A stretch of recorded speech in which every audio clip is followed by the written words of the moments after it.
நியூசிலாண்டில் என்னோட student விசாலேருந்து citizenship வரைக்கும் இருக்க டைம் லைன் தான் பார்க்க போகிறோம். ஸோ நான் 2015 நியூசிலாண்டுக்கு ஸ்டூடெண்ட் விசாவில் வந்தேன். 1 இயர் கிராஜுவேட் டிப்ளமா கோர்ஸ் படிக்கிறதுக்காக தான் வந்தேன். 2015லேருந்து 2016 வரைக்கும் ஸ்டூடெண்ட் விசாவில் இருந்துட்டு கோர்ஸ் முடிச்சக்கப்புறமா 2016ல் எனக்கு ஜாப் சர்ச் விசா கிடச்சிது.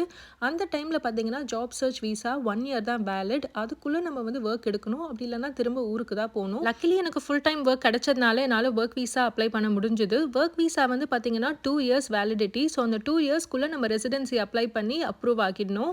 ஸோ நான் வந்து பார்த்தீங்கன்னா ரெசிடென்சி 2018ல் வந்து நான் அப்ளை பண்ணேன். 2018 நவம்பரில் அப்ளை பண்ணி எனக்கு 2019 மேல வந்து எனக்கு அப்ரூவ் ஆச்சு ரெசிடென்சி வாங்கிட்டு 2 இயர்ஸ்க்கு அப்புறமா 2021ல் பெர்மனன்ட் ரெசிடென்சி அப்ளை பண்ணேன். பெர்மனன்ட் ரெசிடென்சி வந்தக்கப்புறமா 3 இயர்ஸ்க்கு அப்புறம் இந்த வருஷம் ஜான்வரியில் வந்து பார்த்தீங்கன்னா என்னோட சிட்டிசன்ஷிப் அப்ளை பண்ணேங்க. சிட்டிசன்ஷிப் அப்ளை பண்ணி 2 வீக்ஸில் வந்து எனக்கு வந்து அப்ரூவ் ஆச்சு. சிட்டிசன்ஷிப் வந்தக்கப்புறமா நம்ம செரமனி டேட்டுக்கு வெயிட் பண்ணணும். ஸோ எனக்கு வந்து பார்த்தீங்கன்னா நியர்லி 4 months ஆச்சு. ஜூலை 10th தான் வந்து என்னோட செரமனி டேட்டு. அன்றைக்கி தான் எனக்கு சிட்டிசன்ஷிப் சர்டிஃபிகேட்டுமே கிடச்சிது.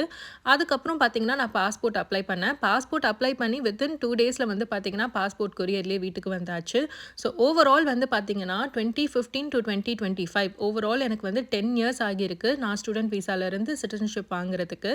ஒருத்தவங்களுக்கும் இது டிஃபர் ஆகலாம். ஸோ நான் வந்து நியூசிலாண்டுக்கு 21 வயசுலேயே வந்துட்டேன். எனக்கு பெருசாக இந்தியாவில் ஒர்க் எக்ஸ்பீரியன்ஸ் இல்லாததுனால நான் இங்கே பாயிண்ட்ஸுக்காக ரொம்ப நாள் வெயிட் பண்ண வேண்டியிருந்துச்சு.